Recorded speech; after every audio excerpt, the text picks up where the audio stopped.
Okay, I guess that's a little bit better. I don't know where my memory is going for this phone, but one day I have 54 minutes of recording available, one day I have 16 minutes available, and I have no idea why. Anyways, um, before I get into this last organizing video, I just wanted to say something. I've got a little bit of a announcement coming up towards the end of the video, assuming I don't run out of time before the video ends. So fast forward to that if nothing else. But before I get into much of anything else, I want to mention a few new or smaller channels that I've stumbled across lately that might be of interest to some of you guys. Mr. Farmall 1941, he's been doing some work on rebuilding an old Franklin engine, which is pretty much right up my alley. That guy, he's been rebuilding a LeBlond lathe, and Motivate Fabrication, he's been rebuilding a Hindi lathe. So I'll put some links to them in my description on this, and one other guy that I'm going to mention here in a little bit. But anyways, back to the regular scheduled broadcast here. So basically what you're looking at right now is kind of the whole reason behind, or the culmination of what I've been doing with this organization thing. Basically trying to come up with a set of rules that I can live with that are going to help me in my day-to-day life out in the garage keep it looking halfway decent. So, and I don't know if you can tell or not, but these are rats. So that rat is happy because it's been in the garage. This rat is unhappy because it's being kicked out of the garage. So I just thought I would throw that little bit in there. Anyways, let's see here. One of the interesting things that I've come up with for organizing is very unique to my circumstances, or my inability to act responsibly, I should say. So the piece of wood that's sitting on the top of this tractor right now kind of gave me the idea. If they're going to be in here, if I'm going to be doing stupid stuff like this all the time, make a system out of it. So what I'm anticipating doing is taking a piece of plywood a little bit larger than this and actually cutting little runners out of like a 2x4 and putting some padding on the bottom of them, so I can have a pair of these ready to go. Basically, they're temporary workbenches. I will throw them on top of one of the garden tractors whenever they're in here and just throw stuff on it. And as soon as I actually need the tractor, I can just pick up the entire piece of plywood and all, tools, whatever happens to be on it, and toss it out of the way. So I think that's one other thing that's going to help me out a little bit in my endeavors. Another thing that I came up with, if I can get the camera focused right here, another temporary workbench sort of situation between the Hindi and the Logan. So basically that can slide along the chip pans of both machines, and I can use it to set tools on either when I'm using the Logan or when I'm using the Hindi as needed. I think that's another one that's going to help me out quite a bit. And again, temporary, totally temporary. I already showed you the garage door. So I've gotten one of the new magnetic strips up. Let's see if I can get you pointed up there. Actually, I'll just take you a handheld here real quick. So here's my Logan lathe. Here is one of the mag strips. This one ties into the grab a tool, use it, and put it back. So as soon as I'm done using a tool on the Logan, or in this case the Hindi, I just toss it right up there and get it out of my way, instead of setting it on the bed of the lathe or on the headstock and, you know, just tripping over it nonstop. I hope to eventually be able to do a similar thing with the milling machines, but I haven't quite gotten that far yet with everything else that's going on.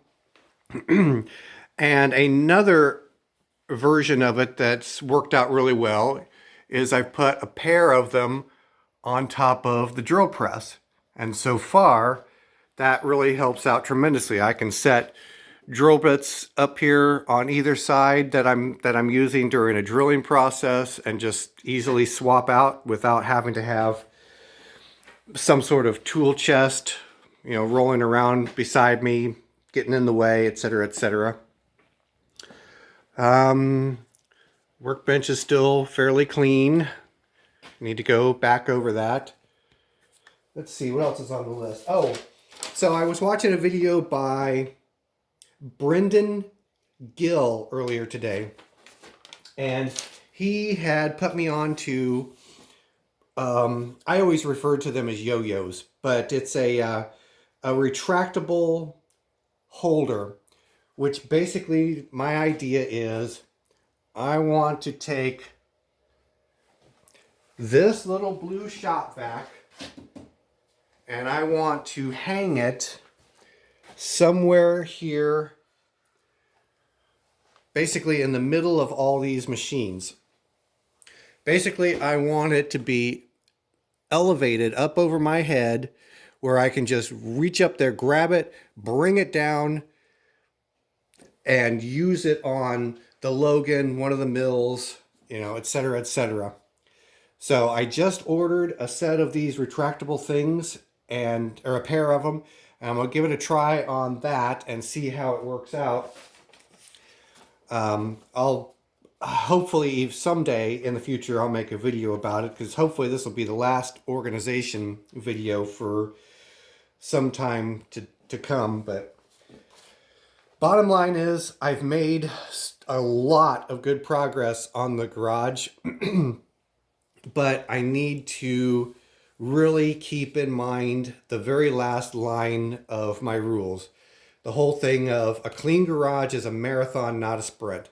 I have a lot more work that I need to do yet in the garage, and I need to adjust my thinking accordingly. One of the biggest things now is shelf clutter, which I'm not going to bore you guys with that. It's, you know, again, it's highly unique to each individual. So I will, you know, try to make little updates every once in a while as I can get an opportunity to break away from the important work that I have to do on the rental properties. So anyways, I just came up, one of the ideas I've been tinkering with for off and on for over a year now is possibly building a small jet engine. And I may have come up with a breakthrough while I was laying in bed this morning on how to manufacture the turbine blades. So turbine blades and nozzle guide vanes are very comparable in appearance to an extent, obviously. And they were going to be, especially the turbine blades, were going to be one of the most complicated things that I could think of to try to machine with manual milling machine and manual equipment. So I'm thinking, since I've got that idea, I may possibly start doing a series of videos specifically on the whole jet engine thing that I've been wanting to do. Now, take that with a grain of salt. I could throw up a video about it tomorrow. I could throw up a video about it a month from now. God only knows. It's just, I might as well rename this the ADD channel. You know, it's just one day I feel like working on this, one day I feel like working on that, and it serves me best to just go with it.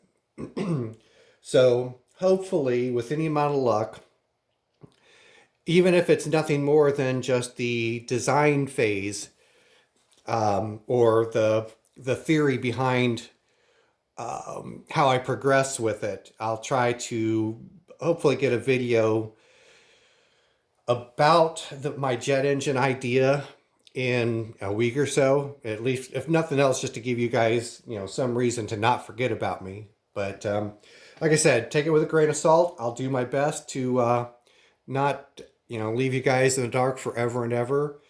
But I'm going to definitely have to figure out my little camera dilemma, because I am just about out of time on this phone, and I really shouldn't be. So maybe it's time to take a lead from Mr. Foxberg and kind of up my game a little bit on how I record these videos and whatnot, because this is just not working very well for me.